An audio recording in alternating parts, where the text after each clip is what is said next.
அருட்பெருஞ்சோதி அருட்பெருஞ்சோதி தனிப்பெரும் கருணை அருட்பெருஞ்சோதி.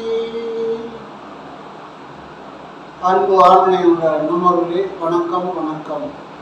நடுநாடி நடுநாடி நடமாடும் பதியே, நடுநாடி நடுநாடி நடமாடும் பதியே, நடராஜ நடராஜ நடராஜ நிதியே, நடுநாடி ஒடுகோடி நடமாடும் ஒருவேன், நடுநாடி ஒடுகோடி நடமாடும் ஒருவேன், நடராஜ நடராஜ நடராஜ குருவேன், நடுநாடி இடநாடி நடமாடும் நலமே, நடுநாடி இடநாடி நடமாடும் நலமே, நடராஜ நடராஜ நடராஜ பலமே. இப்படி நடுநாடி நடுநாடி நடுநாடி நடமாடும் பதி, இந்த நடுநாடியோட பதியாகிய இறைவன் நடமாடுகிறார். அந்த பதி நடமாடுகிறார். அந்த நடராஜ நிதி, அவர் நடராஜ நிதி, பதி நிதி, பதி இறைவன், நிதி நமக்கு வேண்டியது. அப்புறம் நடுநாடி ஒரு கூடி, அதோட ஒன்று கூடி நடமாடும் உருவே. இந்த நடுநாடியோட இடங்களையும் பெண்களையும் ஒன்று சேர்ந்தால் அக்னி. இந்த அக்னி நாடியோடு ஒன்று சேர்ந்த உருவே அப்படின்ற அங்க ஒரு ஒளியாக உருவமாக நீ இருக்கின்றாய் உருவே அப்படின்ற. அப்புறம் நடராஜ நடராஜ நடராஜ குருவே. யார் குரு? நடராஜர் தான் நம்ம குரு, வேற யாரும் குரு கிடையாது. நம்முடைய நடராஜர், நடமாட ராஜா. அங்க சிற்சபையும் பொற்சபையும் மையமாக இருக்கக்கூடிய நம்முடைய குருவானவர் நடமாடிக்கொண்டிருக்கிறார். அவர் நடமாடிக்கொண்டிருப்பதால் தான் நாம் நடமாடிக்கொண்டிருக்கிறோம். அதான் நடராஜ நடராஜ நடராஜ குருவே. நடுநாடி இடநாடி நடமாடும் நலமே. இந்த நடுநாடியும் இடநாடி, இடகளை பிங்களை ரெண்டு நாடியும் மட்டும் சேர்ந்தால் நடுநாடி. ரெண்டு ஒன்றா சேர்ந்துட்டா ஒரே நாடிதான் நடுநாடி, அக்னி. அதான் நடுநாடி இடநாடி நடமாடும் நலமே. நீங்க அவங்க ரெண்டு பேரும் ஒன்னா சேர்ந்தா நலம் நலம். அப்புறம் நடராஜ நடராஜ பதி, பலம். நடராஜ பலம் கிடைக்கும். அப்போ நமக்கு பதி நிதி உருவே குருவே நலமே பலமே. இந்த 4 வரியில என்ன சொல்லியிருக்காரு. அப்ப பதியாகிய இறைவனை நம்முடைய மூச்சு காற்றாகிய காற்றால் பணிந்தால், துதித்தால், நினைத்தால் நிதி கிடைக்கும். அவருடைய இறைவனுடைய நிதி கிடைக்கும். அப்புறம் உருவு கிடைக்கும், உருவமாக அவருடைய உருவு கிடைக்கும். அவரே குருவாக வருவார். அவர் குருவாக வந்துட்டு நமக்கு நலம் கிடைக்கும். நலம் கிடைச்சா பலம் கிடைக்கும், பலமே பலம் கிடைக்கும். அதுதான் நடுநாடி நடுநாடி நடமாடும் பதியே சொல்றார். 6 முகமும் 12 கையும் வேலும் மயிலும் நற்கோடி கொடியும் தார் கொண்ட வன்மை தனிகாசலம் என் கண்ணுற்றதே நான் வள்ளல். அவன் 6 முகத்தோட திருத்தணி முருகன் கண்ணாடியிலே வள்ளல் பெருமானுக்கு காட்சி கொடுத்தார். அததான் 6 முகமும் 12 கையும் வேலும் மயிலும் நற்கோடி கொடியும் தார் கொண்ட வன்மை தனிகாசலம். தனித்து இருந்ததுனால அது தனிகாசலம் பேர். திருத்தணி, தனியான் என்றதால திருத்தணி தனிகாசலம். என் கண்ணுற்றதே, நான் நேர பார்த்தேன்னு சொல்றார் வள்ளல் பெருமான். அப்ப வள்ளல் பெருமான் முருகனை வழிபடும் கடவுளாக, முருகனை வழிபடும் கடவுளாக, ஞான சம்பந்தரை குருவாக வழிபடக்கூடிய குருவாகவும் திருவாசகத்தை வழிபடும் நூலாகவும் ஏற்றுக்கொண்டார். இதை நாம நல்லா புரிஞ்சுக்கணும்.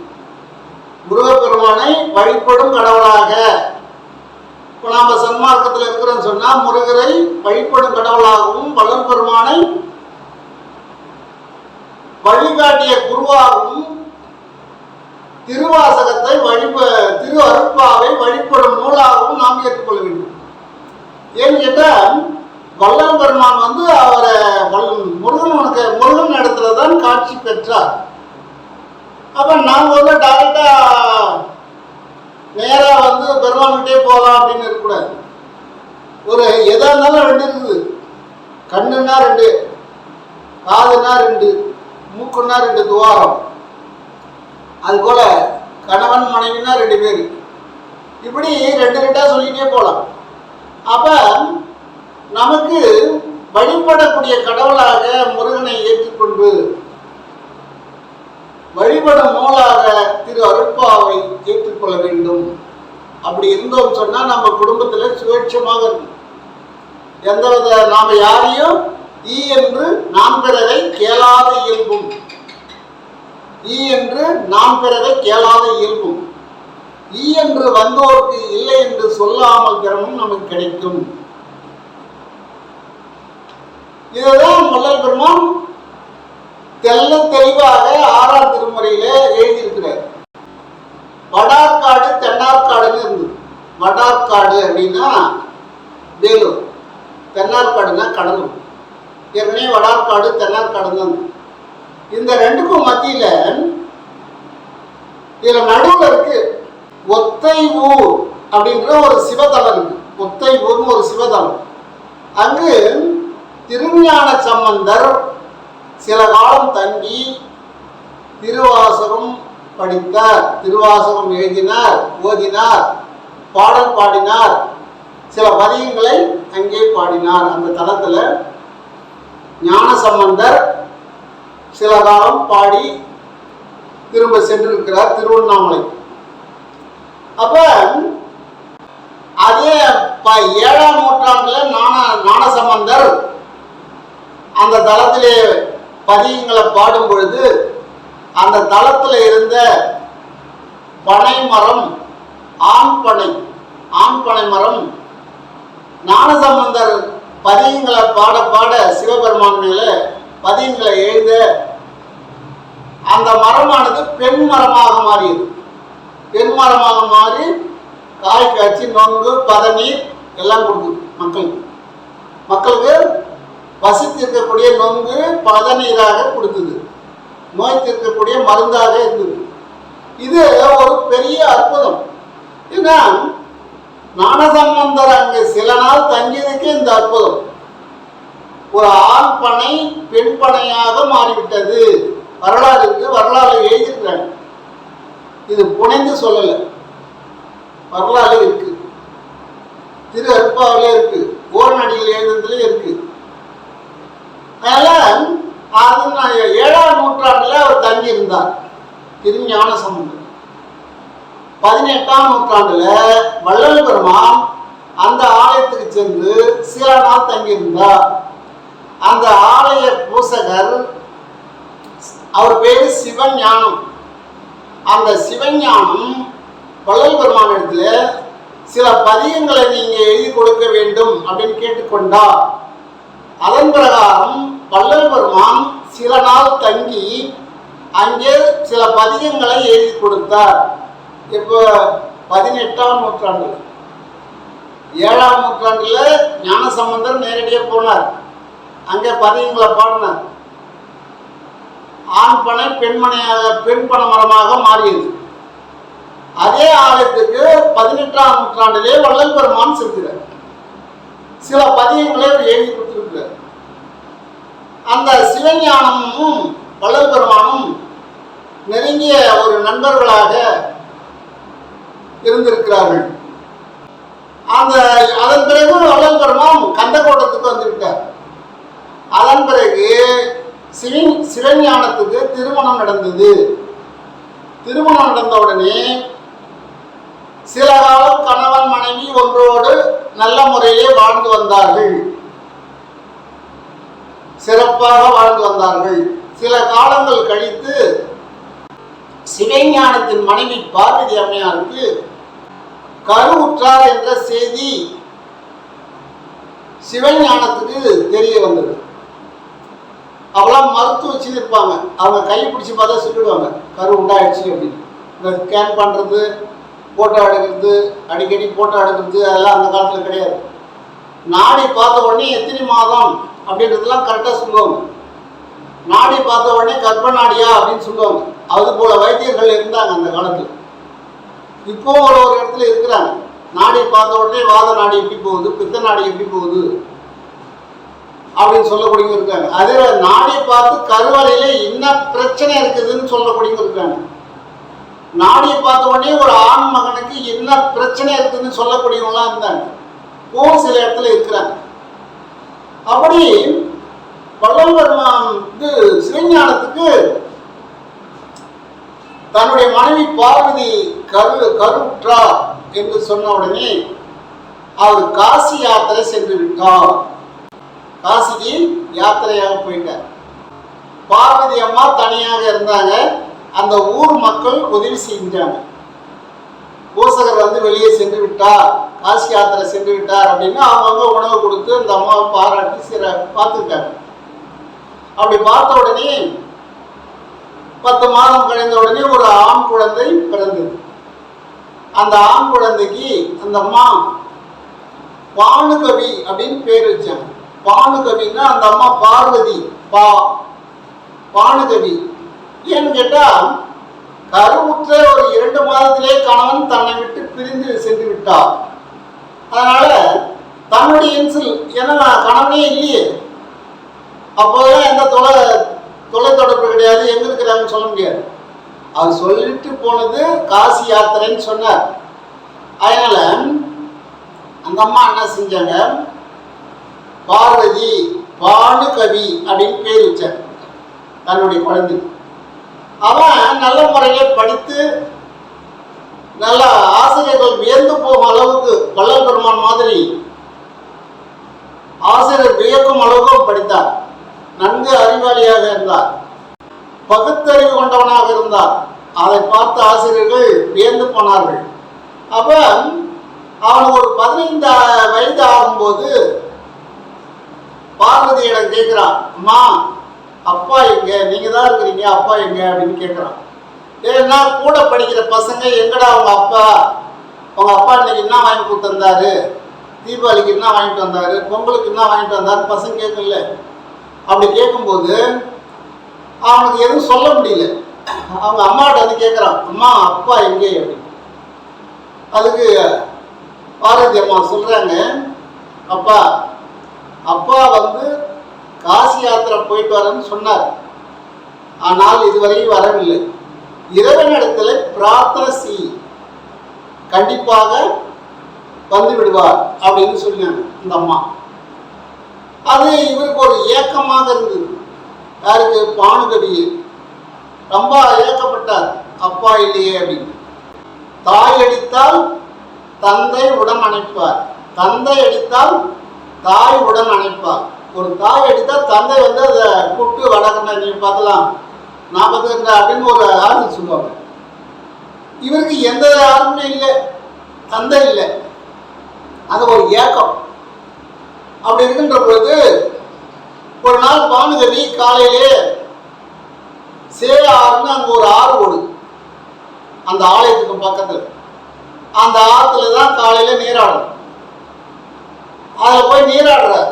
நீராடும் போது வடப்பக்கமா இவர் தெற்கு பக்கம் இவர் நீராடுறார் பானுகவி. வடகரையில சிவஞானம் நீராடுறார். அவர் 2 பேரும் நேரா பாக்குறாங்க. பார்த்தா சிவஞானத்துக்கு யாரோ ஒரு இளம் சூரிய மாதிரி ஒரு அழகு வடிவமான ஒரு குழந்தை, இளம் காலை, இளம் சூரியன் உதிப்பது போல் அழகாக இருக்கிறானே, அவன் யாராக இருக்கலாம் அப்படின்னு சொல்லி அவர் அந்த பையனை பார்க்கிறார். அவன் பானுகவி என்ன பண்றான், யாரோ ஒரு வயது முதிர்ந்த தவ யோகி நீராடுகிறார். அவரிடத்துல தந்தை எப்போ வருவார்னு கேட்கலாமா அப்படின்னு இவன் நினைக்கிறான். அப்ப ரெண்டு பேரும் நினைக்கும் போது ரெண்டு பேருடைய எண்ணங்களும் ஒருத்தருக்கு ஒருத்தருக்கு பரிமாறிட்டு இருக்கு. ஏன்னா நாணம் அடைந்தவர்கள் இவர் சொல்றது அவருடைய மூளையில போய் பதிவாகுது, அவர் சொல்றது இவர் மூளையில பதிவாகுது. அது மட்டும் இல்லாமல் ரெண்டு கண்ணும் நேர் நேர் பார்த்துட்டே இருக்கு.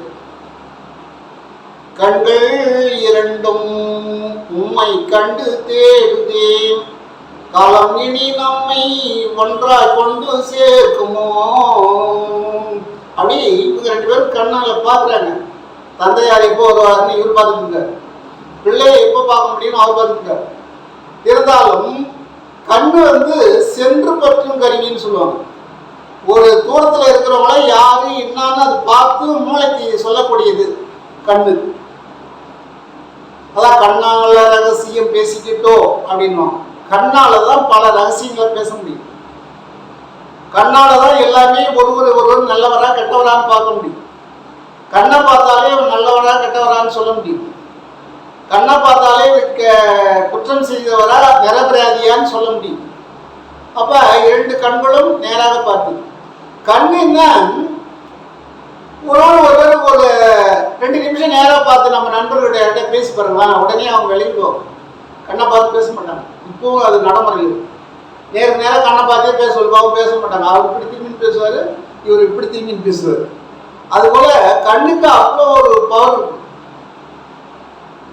கண்ணால நல்லா மெடிடேஷன் பண்ணி அதுக்கு அந்த பயிற்சி எடுத்தோம்னு சொன்னா ஓடுற ரயில நிறுத்தலாம், துணி தைக்கிற ஊசியை வளைக்கலாம், உற்று பார்த்தா ஊசி வளைஞ்சு போகும். அவ்வளோ ஒரு பயிற்சி இருக்குது கண்ணுக்கு.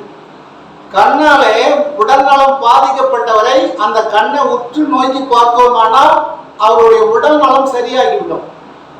கண்ணால கண்டிப்பா அது சத்தியமா அது நடக்கும். கண்ணால 2 கண்ணு உற்று பார்க்கணும். தவம் செய்வர்களாக இருக்கணும். தவம் செய்யறவங்க நோயாளிய கண்ணை ஒரு அரை மணி நேரம் உற்று பார்க்க சொல்லணும். உற்று பார்த்தா அவனுடைய நோய் குணமாகும். இப்படி இருவரும் பேசும்போது சிவஞானத்துக்கும் மனசுல தோன்றுச்சு, இவன் யாரா இருக்கலாம், சரி அவன் இளம் பிள்ளை, அவனை இப்படி கூப்பிடுன்னு சொல்லி கண்ணா கண்ணா இங்க வாடா அப்படின்னு கூப்பிட்டாரு. அவருக்கும் ஓ யாரோ ஒரு தவஞானி நம்மளை கூப்பிடுறாரு. அவர் கண்ணா கண்ணான்னு கூப்பிடுறது நம்ம காது கேட்குது. காது என்ன பண்ணும், நின்று பற்றுங்க, நின்று அப்படியே நின்று யார் என்ன சொல்றான்னு கேட்கும் காது.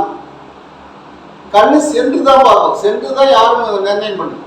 கண்ணை மூடி நின்றா எதில் யாரும் வராங்கன்னு தெரியாது. கண்ணால பார்த்தா தான் யாரும் சொல்ல முடியும். இது சென்று சொல்லும், இது நின்று சொல்லும், நின்ற இடத்துலயே கேட்கும். அவர் கண்ணா கண்ணா அங்க வாடா அப்படின்னு கூப்பிட்டார். நீலவண்ண கண்ணா வாடா, அருகில் ஒரு முத்தம் தாடா அப்படின்னு அவர் நினைக்கிறார். நல்லா அழகா இருக்கிறான், நம்ம புள்ள மாதிரி இருக்கிறான், நம்ம அருகில் ஒரு முத்தம் கொடுப்பானா அப்படின்னு நினைக்கிறார். இவர் உடனே பானுகவி அந்த கரைக்கு போனார். இருவரும் ஒன்றா சேர்ந்தாங்க. சேர்ந்து, தம்பி நீ எந்த ஊர், உன் தாய் தந்தையாருடைய பெயர் என்ன, உன்னுடைய பெயர் என்ன அப்படின்னு கேட்டார். அதுக்கு அவர் சொன்னார், பானுகவி, சாமி என்னுடைய ஊர் கேரளா மாநிலம் மலைப்புறம். இதை சொன்ன உடனே சிவஞானத்துக்கு ரொம்ப தூக்கி போட்ட மாதிரி இருந்தது. என்ன இது நம்ம ஊரை சொல்றானே அப்படின்னு. அடுத்த வரி, என்னுடைய தாய் பார்வதி, என்னுடைய தந்தையை நான் பார்த்ததில்லை, எங்க அம்மா சொன்னதுதான் எனக்கு நான் காதால கேட்டதுதான், என்னுடைய தந்தை பெயர் சிவஞானம் அப்படின்னு சொன்னார். சிவஞானத்துக்கு அப்படியே முதுகுல யார குத்துற மாதிரி இருந்தது. அச்சா, இறைவன் நம்மளை ஒன்று சேர்த்து விட்டானே, ஆஹா அப்படின்னு சொல்லி வியந்து அவருடைய கண்ணுல தார தாரையாக தண்ணி வடி. யாருக்கு? சிவஞானத்துக்கு. சாமி ஏன் அழுவறீங்க அப்படின்னு கேட்கிறான். கேட்கும்போது அவர் கேட்கும்போது அவரால் எதுவும் சொல்ல முடியாத அவர் தவிக்கிறார். எதையுமே அவர் சொல்ல முடியல.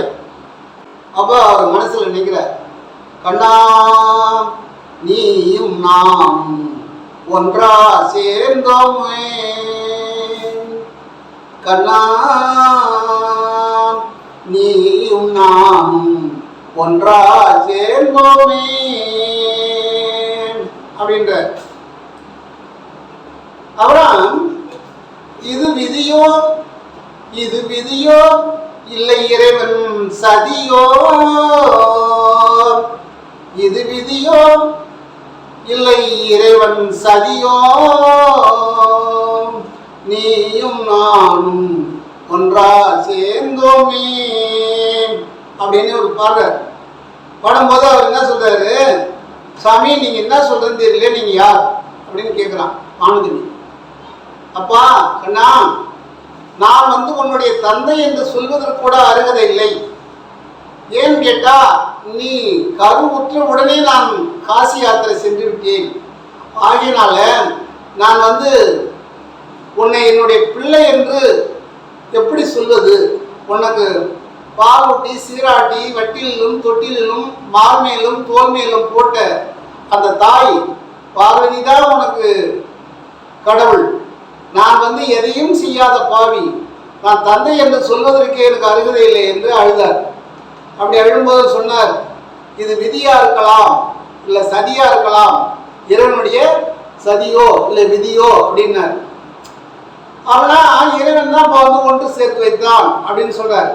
அவ இருவரும் ஒன்று சேர்ந்து திரும்ப ஒன்னா எல்லாம் சேர்ந்துட்டாங்க. 15 ஆண்டுக்கு பிறகு ஒன்று சேர்ந்து அங்கே வாழ்ந்தார்கள்.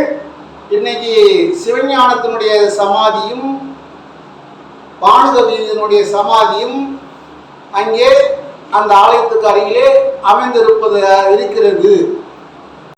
இப்ப குழந்தை இல்லை அப்படின்றது சில மக்கள் தற்கொலைலாம் செஞ்சுக்கிறாங்க, தேவையில்லை. நோய் தீர்க்கக்கூடிய குமரன் யார்? குமரேஸ்வரன் பேர். ஈஸ்வரர் குமரேஸ்வரர். என்ன ரொம்ப சுறுசுறுப்பா ஓடிவே மக்களை காப்பாற்றக்கூடியவர், கூப்பிட்ட குரலுக்கு ஓடி வரக்கூடியவர் குமரக்கடவுள். அவரை மாதம் ஒரு நாள் கிருத்திகை என்று வழிபட வேண்டும்.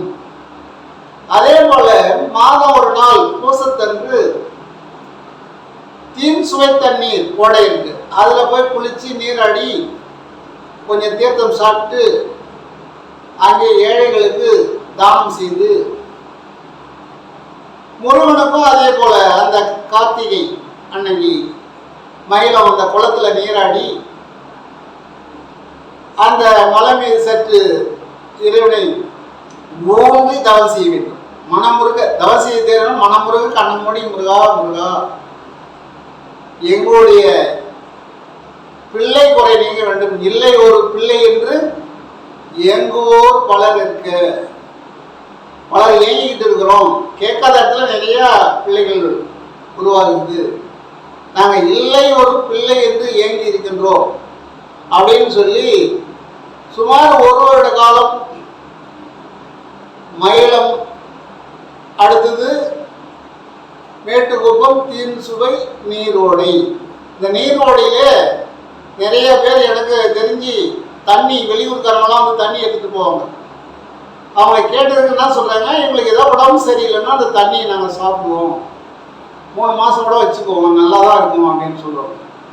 அது ஒரு தேத்தாம்பட்டை போட்டு வச்சுட்டா அப்படியே இருக்குமா தண்ணி, அப்படின்னு நல்லாவே இருக்கும்.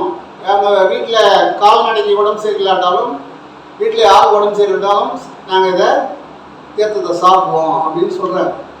இது நிறைய நான் கேள்விப்பட்டிருக்கேன். அதே போல் குறை தீர்ப்பான் குமரன். ஏன்னு கேட்டால் வள்ளல் பெருமானும் முருகப்பெருமானும் ரொம்ப ரொம்ப நெருங்கியவர்கள். அதுவும் திருத்தணி முருகன், திருத்தணி கிட்ட இருக்கிறவங்க அப்படி திருத்தணிக்கு போகலாம். 6 படையிலே முக்கியமானது திருத்தணி.